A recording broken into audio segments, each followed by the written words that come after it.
Thank you very much. I start losing some of my natural optimism and enthusiasm from what I heard. Let's try to see if I can change the tone. Nderuar Zoti Kryetar, Bashkimi Demokratik për Integrim. Gospodin Ministr, Gospodine, edhe nderuar Gospođa Teutarifi, Kryetar Bashkia e Tetovës. Dobar den, mirëmëngjes. Dear friends, it's an honor for me to be invited here in Skopje, a city that I believe I know very well, to Democratic Union for Integration, first Tematik Congress, and to such a fascinating and distinguished panel.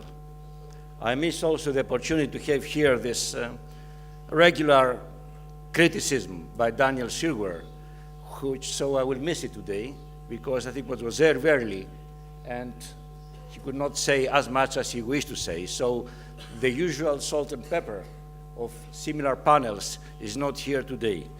Anyway, allow me also at the outset to thank Kryetar Ali Ahmeti. I will never forget our first meeting 13 or 14 years ago. Let's leave the doubt. Somewhere in Tetova, moving from one house to another, while he was still prohibited to leave his safe haven and visit Skopje. Since then, Bashkimi Demokratik për Integrim managed to transform itself from a guerrilla movement to a well-established and performing political party. Ali Ahmeti himself is much respected as a thoughtful and accountable, serious political leader in Skopje, in Brussels, and in Athena as well.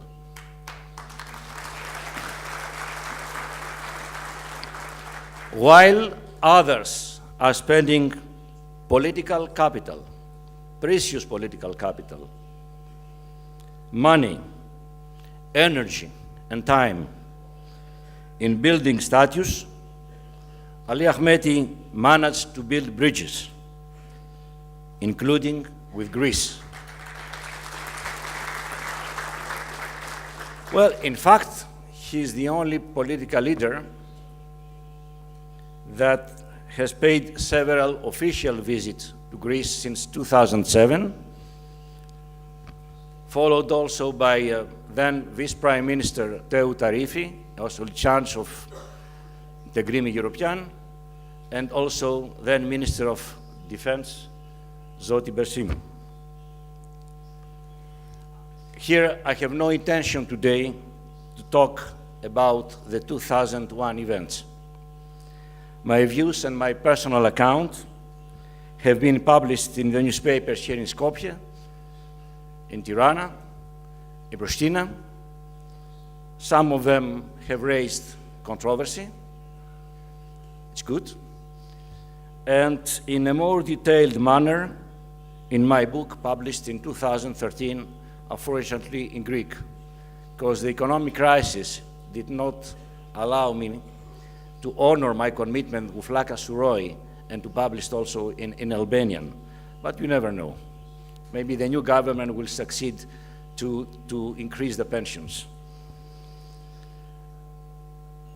As modesty is not a flower that grows in Greek gardens, and you know that, and even less in Greek diplomacy, allow me to state that the fact that DUI and Ali Ahmeti included the then Balkan Affairs Political Director of Greece in this distinguished Congress and panel speaks for itself.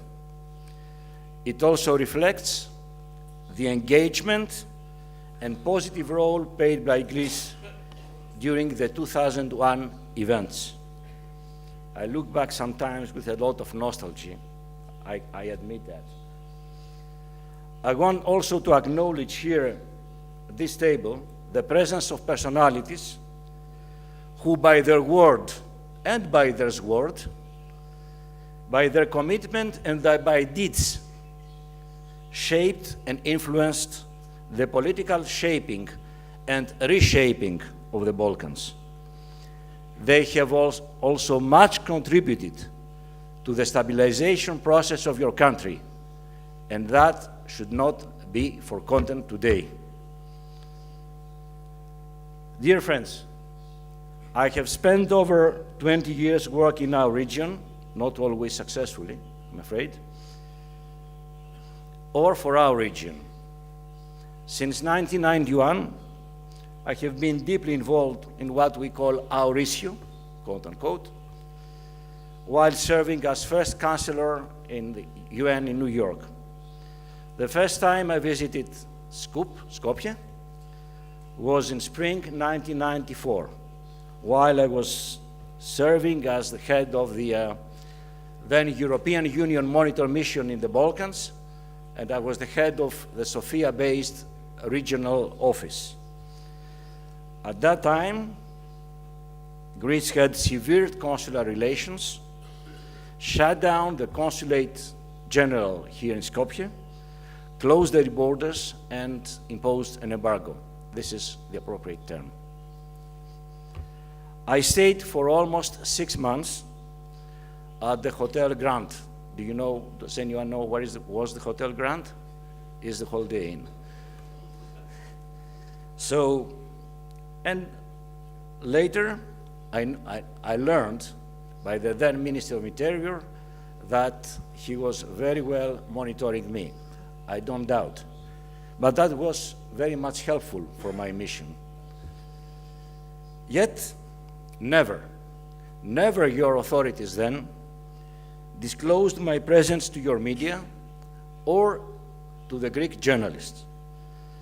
Is that possible today? Of course, that is a rhetorical question. I was working calmly under the protection, the umbrella, of the OSCE's then ambassador, Norman Anderson, one of the three American ambassadors then in Skopje. The other was Victor Komras, who became the first American ambassador, and the late ambassador and good friend of mine, Robert Frowick. Notwithstanding the troubled relations and the lack of any kind of bilateral contacts, there were no contacts between Athens and Skopje. Both sides understood, with no previous consultation, that there was some kind of common interest in having someone from Greece hanging around in Skopje.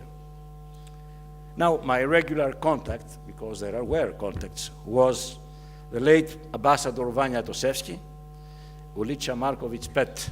I remember because I always visit Jana, his widow, when I'm here, with whom we were getting very well since early 1993 in New York during this very tough but win-win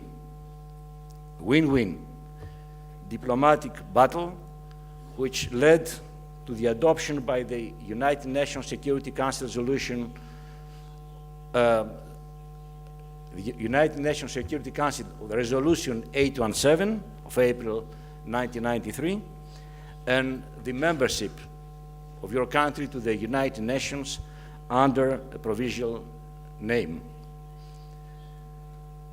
I think it's too long that we do still have this provisional name, and I explain later why I believe that the time is right to move ahead. Arben Jaferi and Abdurrahman Aliti were also among my contacts here. So I was coming as EU envoy from Sofia, and I acknowledge here among us his daughter, Mrs. Aliti.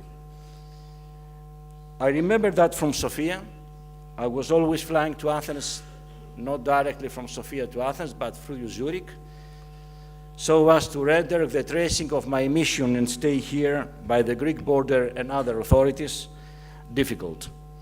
So they have never noticed this stamp in Athens airport, this stamp in my passport. So I still consider it to be one of the most delicate but rewarding missions. Well, I understand that all that belongs to the past, yet it looks so recent to me. It remains ingrained in my memory. Some of us who truly believed in our relations and undertook some difficult missions at that time to shape and to build our relations feel very uncomfortable with the present situation and the status quo. My dear friends, I understand that you are interested in the future. But allow me to tell you that personally, I'm very concerned, in fact worried, by the image of quote-unquote enemy, or at the least, quote-unquote the bad neighbor, systematically and officially, I'm afraid, orchestrated the recent years here in Skopje towards Greece. If that trend persists, if this orchestration persists, it will become a matter of serious concern. Rendering the young generation fanatical is not the best means to find appropriate solutions to our difference. It is not the best means to come to terms with your neighbor. To my regret, this indoctrination, I could call it, begins at the school with the textbooks. Well, I will spare you now from, referring to Alexander the Great and the official policy of Antikyzatia.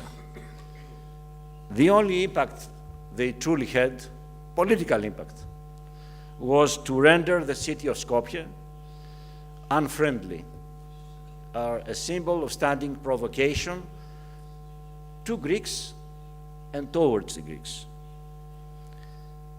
What is really needed now are statues and symbols showing the way to Brussels, not the way to Babylon. I know that this is a well-calculated and orchestrated risk. Now, has anyone here in Skopje drawn any conclusion on the equation of cost-benefit analysis? Has that helped the promotion of the image of the country? Has that helped the promotion of the credibility of the country? Has that brought to you more friends in Brussels, in Washington, or in Berlin? The answer is all yours. Many years earlier, the ethnic Albanians were, quote-unquote, the enemy. Recent years, at least since 2007, some leaders point the figure towards the Greeks. Well, this was known in the past as the so-called underdog theory.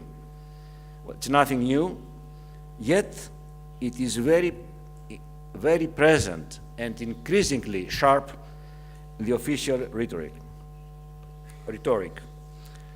Now, I want to turn page and allow me at this point to refer to Abraham Lincoln's words and make an appeal to those in Skopje who play the nationalist card and feel well by exciting the public opinion, and in particular the youth. I quote Abraham Lincoln, it's not Mallias. Passion has helped us, but can do so no more. It will be in future our enemy, unquote. But I'm afraid that the future is already here. Dear friends, notwithstanding the very critical economic situation in Greece, I understand that my country is ready and willing to cut a deal with your own country on the name issue on the basis of United Nations Security Council resolutions 817, 845, and in the line with Bucharest, Chicago, and Wales, Cardiff, NATO summit declarations, 3 NATO summit declarations. Also in line with the repeated European Council conclusions. Allow me just to remind that since September 2007, the then Greek government of Karamanlis, and Foreign Minister Bakoyanni, changed, that is the appropriate term, the official stamp supported by all political leaders in Greece. That was changed in September 2007, officially, formally, and voted in the Greek parliament. What was the change? That Greece was ready and willing to find an agreement on the basis of a composite name with a geographic qualifier for all uses. I regret that this information was not, how to say that, publicized here in Skopje. The public opinion did not learn about it. The media kept silent, and the government has not appropriately briefed its coalition partners and the opposition in the parliament. Then, since then, even more important development, all the successive governments, and we have 5 governments since 2007, from right to Socialist Party of George Papandreou, then the right-wing Nea Demokratia with Samaras, and today the leftist coalition government of Alexis Tsipras, stick to the same position, which is a change from the original Greek position of 1992. Has anyone taken some time to explain that to your public opinion? What does it mean? I'm afraid no. So the sense in Athens is that there is no accountable, responsible political counterpart in Skopje right now. Those in Greece who in the recent past tried their best to build trust and confidence with your leadership at the personal level were undermined by your own leadership. I can recall a good example that George Papandreou met 10 times with Prime Minister Gruevski from October 2009 till August, was the last meeting in Brussels, 2011. He had met only twice with Chancellor Merkel and twice with President Sarkozy, and I regret it very much. But he met, these are not bombs, are meetings. So these are meetings. So the 9th meeting, between the 9th and the 10th, your leadership decided to erect the statue of Alexander the Great here in the Constitution Square. So who was undermining whom? You all understand that by this move, your leadership wished to undermine George Papandreou's negotiating position in Greece. There's no other political explanation. Anyway,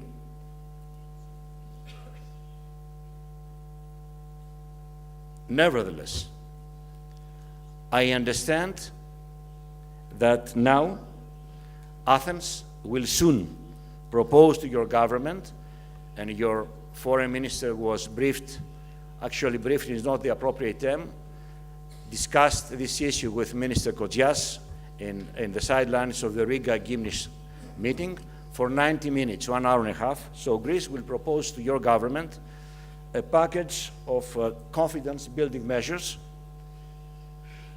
It's a package and a process. Well, as long as confidence and trust do not exist, a process to build confidence is needed. The initial official reaction here in Skopje is not a surprise for me, and I personally, I hope that your authorities will review the stance.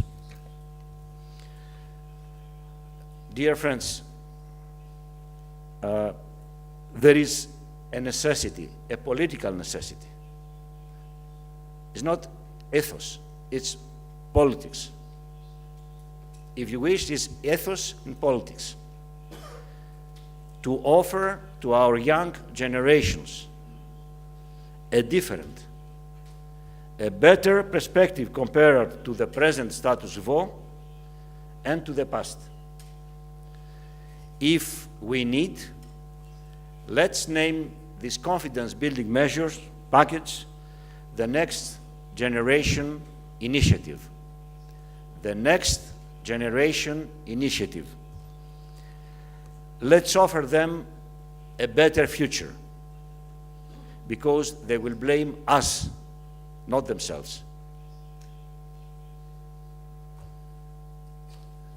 They must learn. We have to prepare them to live not just condemned to be neighbors, but as deliberately wishing to live as friends. You know me. I spent a good part of my life working here, twice in Skopje, the first as the first diplomatic representative in '95, 1 year before, and several times. I have hundreds of friends here in Skopje, in Tetova, in Gostivar, in Veles, in Bitola. And avail myself that this meeting is broadcasted directly to say that you must trust us. And we want to find a solution. Greece is ready to get to yes with your country on the name issue along the lines I explained earlier. At this stage, it's up to your leadership to go the extra mile, as we went the extra mile the last 8 years, and meet us in the middle. The bridge of Axios Vardar is there. Just decide to cross it. Now, to reach this goal and target, the role of the ethnic Albanians and or that of DUI in particular should become the catalyst. Thank you very much.